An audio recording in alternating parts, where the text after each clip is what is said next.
Hi there, I'm back again. This is going to be chapter 3 of Gates of Splendor, and it's titled All Things to All Men. Okay. In Shanja, Jim and Pete became full-fledged missionaries for the first time. They had come to reach the Quichuas with the Word of God, a task for which they were prepared, but could accomplish only if they gained the Quichuas' confidence and love. So by living among them, sharing in their lives, and thus laying the foundations of mutual trust, they hoped to open the minds and hearts of the Indians to the Christian message. And Jim and Pete knew that whatever knowledge they gained from their experience among the Quichuas would prepare them for work among other tribes further removed from today's civilization. The two young missionaries learned quickly that the Quichuas hunt a little, farm a little, and work occasionally for a neighboring hacienda owner. They are subject to a variety of diseases and debilitating intestinal parasites. They are caught between two cultures, the disappearing one of the forebears and the rising white man's world of today. They are a gentle people, unlike their neighbors to the south, the head-hunting Jivaros, and to the northeast the feared Aucas. Every facet of the lives, health, language, education, birth, and death of the Indians was of immediate interest to Jim and Pete. Night after night, they sat in their little hut, listening to the jungle tuning up its nocturnal orchestra and recording their experiences in diaries and letters. Moths and flies swarmed against the lantern, dropping to the paper and clogging pen points. Great beetles zoomed at their faces, which glistened with sweat from the heat of the lamp. Every evening they were surrounded by a circle of dark, laughing faces, schoolboys who came to watch whatever the missionaries might be doing.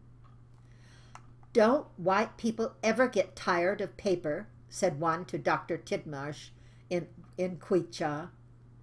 "These two, all they do is look at paper and write on paper. My father says white men smell like paper. He gets mad at me for smelling like paper when I come home from school." Pete Fleming smiled as Dr. Tidmarsh translated. How was a man to concentrate for 5 minutes? But then he loved these Quichua boys.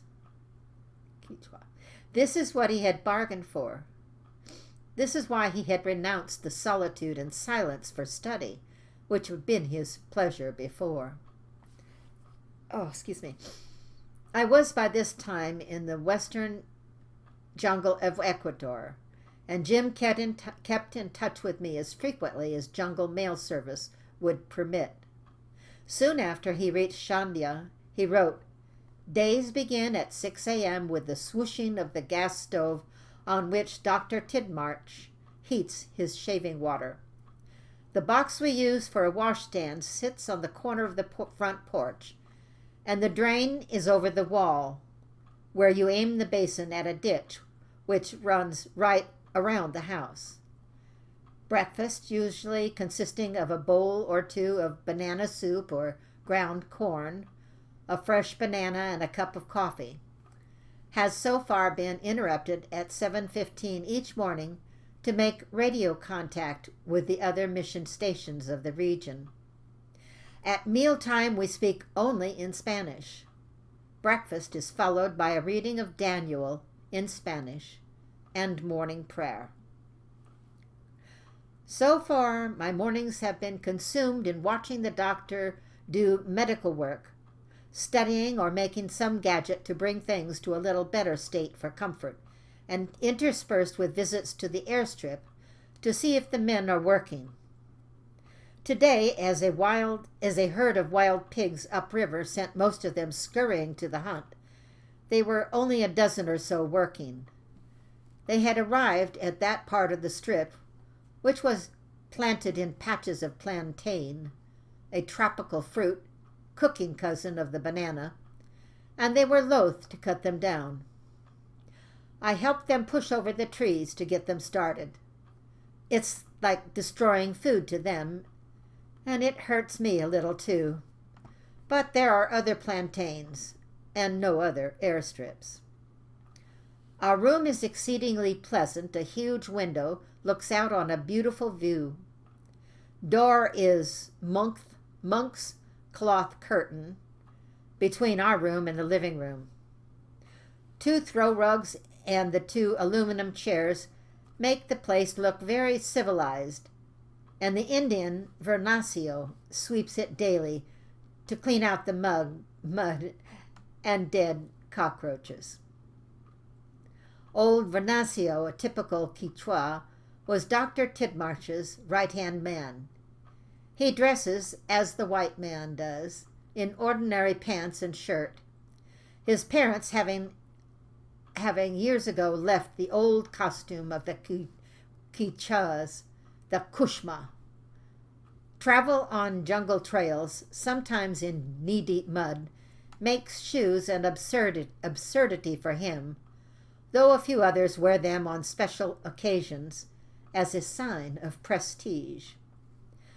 A safety pin adorns a conspicuous spot on the front of his unironed shirt, handy for removing chanta palm thorns from his feet. As he travels the trails, he carries a well-worn machete which he swings aimlessly at trees. If he comes to a steep or slippery bank, he can cut steps for his toes as he ascends. If a vine hangs in his way, one swipe removes it. His wife Susanna trudges behind him, carrying her baby in a cloth on her side, and a great basket containing cooking pot, chickens, blanket, and plantains. This basket is strapped with a jungle rope, a strip of bark or a long fibrous leaf, which is passed around the basket and up over Susanna's forehead. She too carries her machete, with which to dig and peel the manioc, which is their main diet, trim her fingernails, or discourage the weeds around their front door. The machete is their most valued implement, indeed often the only implement. It makes an excellent hoe, shovel, axe, knife, scissors, or what have you. Jim and Pete soon learned that it is indispensable in the jungle, and wondered how they had ever done without one in the States.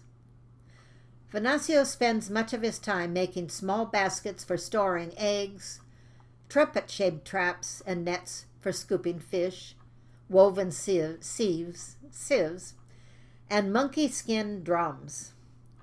His wife does all of the heavy work, such as clearing the land of trees and other jungle growth, planting, carrying water and firewood, washing on clothes on the rocks by the river, hauling of heads of plantains, which may weigh up to 100 pounds each. Venacio's bed is made of a few slabs of split bamboo laid across a few poles. For chairs, he has chunks of wood, 5 or 6 inches in height, on which he squats by the fire. A soup plate and a spoon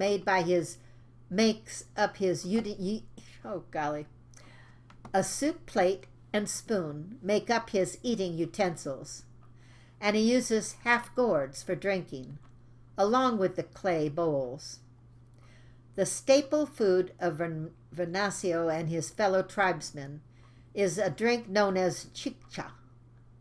This is made from manioc, a starchy tuber dug daily by the women folk, peeled with deft whacks of the machete, and steamed in a clay pot. When it is cooked, the women pound the manioc with a wooden pestle to the consistency of mashed potato, but coarser and heavier. Taking mouthfuls of this, they chew it and spit it into a tray, thus beginning the fermentation, which continues as the mass is put back into the great clay urns.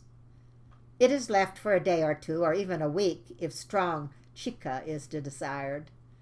The Quichuas literally live on this stuff for most of their lives, supplementing it when they can with wild meat or fish, perhaps a little jungle fruit and eggs.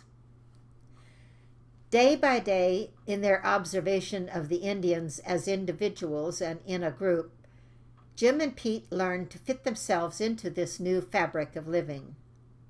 One night, as the two men with their senior worker, Dr. Titmush, sat with the schoolboys in their little bamboo house, running steps were heard outside.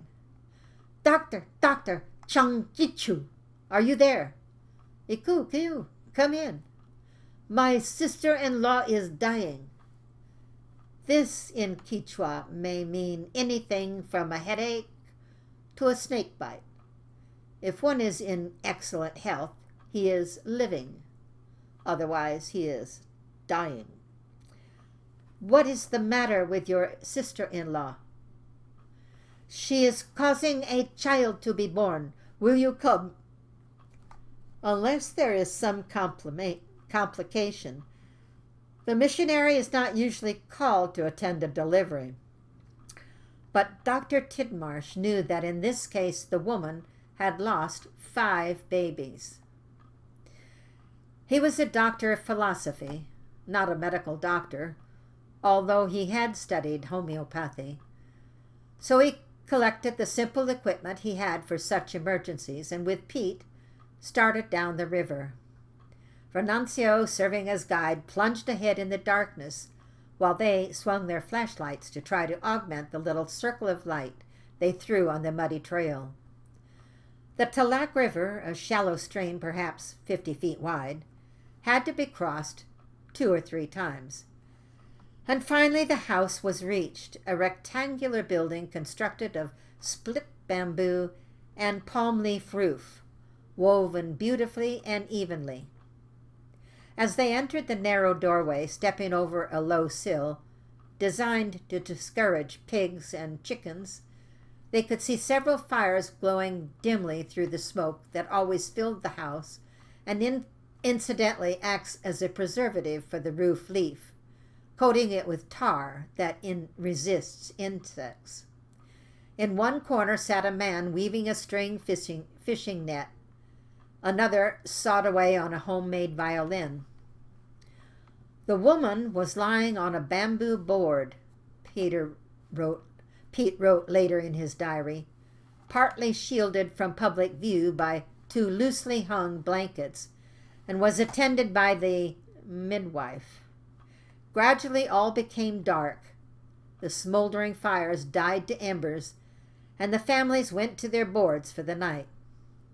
The little children with their parents, older boys together in one corner, girls in another.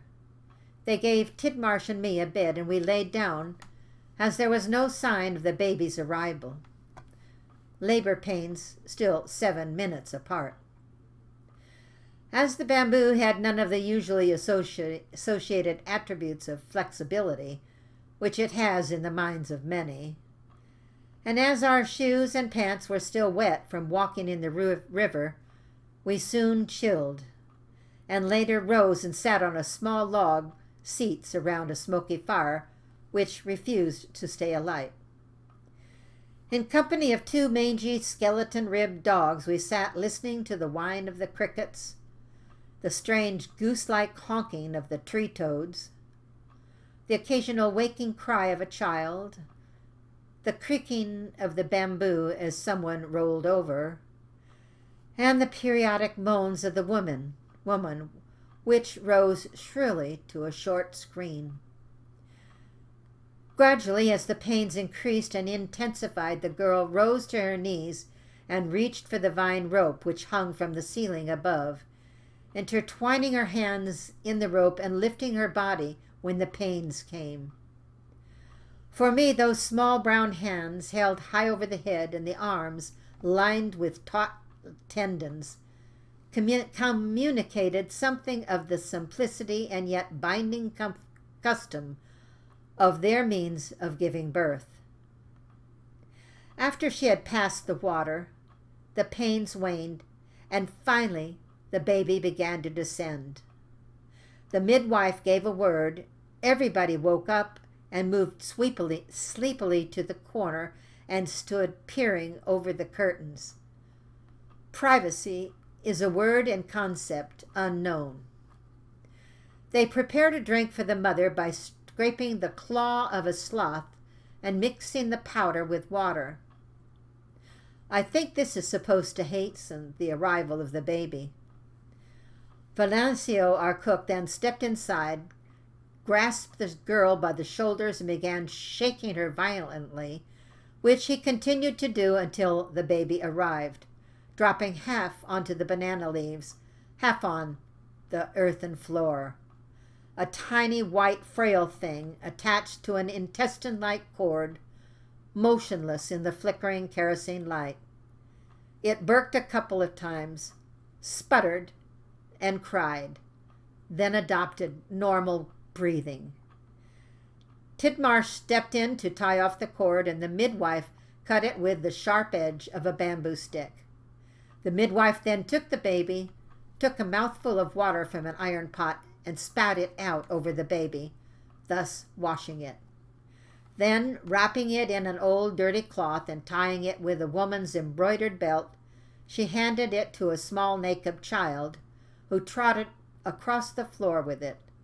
A woman took it, laid it on a bamboo plant, where it was apparently forgotten. Meanwhile, the mother continued in her martyr-like position, wincing and writhing under the continuing contractions. Tidmarsh committed the baby to the Lord in prayer. Slowly, the men became more familiar with the language. They were never without their little black notebooks and pencils. Since the language was not a written one, they had only to write down what they heard, try to find out by one means or another what it meant, and then memorize. I find the language fascinating, Jim wrote home. The freshness of discovering a language from the speaker's mouth without the aid of a textbook is most stimulating. And an especially interesting feature to me now is the onomatopoeic value of certain words. For example, I heard it said of a free-swinging broken wrist, it goes wing-lang, wee-lang. The word has no dictionary meaning so far as we can discover. Or a lamp flickering goes leaping, leaping, tiyung, tiyung, and dies. The word tukluk, tukluk describes a rapid swallowing and gulping, and there are myriads more. As Pete and Jim's knowledge of the language grew, so grew the Indians' confidence in them, and they began to invite the missionaries to greater participation in their lives and customs. You speak Quichua better than we do, said Wakcha, a proud young Indian, who always wore a pith helmet, a sign of great prestige among his people. You hear us too well. We are talking away, saying to ourselves, they do not hear, and then you answer us. Dr. Tidmarsh eventually left the forest to return to his family in the mountains. But before he went, he gave Jim and Pete a few simple instructions about caring for the sick. On their own, they would have to give what medical aid they could with the help of medical books and prayer. Sick calls had to be answered. One night in January, a distraught father came to them on behalf of his baby who was ill. Will you not stick it with medicine? He pleaded. It had not taken the Indians long to learn the healing power of antibiotics for their frequent tropical infections, and they soon began to feel that unless they were injected, the missionary had really done nothing at all. It was useless for the missionary to try to explain that if a man had a bad case of worms, penicillin would not cure him. Drinking medicine was not merely so effective in the Indian mind as sticking medicine. This time, however, the baby's case seemed to be pneumonia, so Jim gave penicillin. The parents were satisfied that he had done what he could, but the baby did not show immediate signs of recovery. They fell back then on the greatest power they knew, the witch doctor. Jim asked if he might stay to watch the ceremony. A bed was pointed out to me, he recalled later. I was told they were going to drink ayahuasca, and that I was to stay on the king bed and not turn on my flashlight. All lamps were extinguished by 8:30, and the 3 Indians who were to drink the herb ayahuasca could be heard speaking across the room occasionally. I feigned sleep and drowsed, but woke when one of the watchers sleeping on the floor beside me was roused to be alert to listen as the drinking passed, and the swoon speech expected. I heard the quick, steady swish beat of what sounded like a bunch of dry leaves being shaken, and from somewhere, I cannot say if it was from the same source, the rather melodious whistle of the 3-tone patterns so usual among them. This was interspersed with a spitting, retching sound, and the curious pop of the smoke blowing on the patient's head, as I had seen done earlier. I had offered another injection of penicillin and been refused at supper time. The witch doctor insisted that we wait till morning. The swishing and blowing and whistling were joined by an occasional heavy snore, and I dropped off to sleep. At 11, I was awakened by an Indian playing a violin. We chatted. I checked the baby at midnight and was told that the witching had not amounted to much, as the drinkers had not taken enough to do much talking. Fever seemed a little higher, breathing and general condition had not changed. Around 1, I fell asleep again. The mother and an old woman were awake, making applications of leaves and tobacco. Lamps and kerosene lanterns made things somewhat less eerie than earlier. I slept until the death wail awakened me at 3. No struggle, just quit breathing. Made our 3rd small coffin this morning. These happenings gave insight into the lives of these people. Superstition and fear bound them tightly.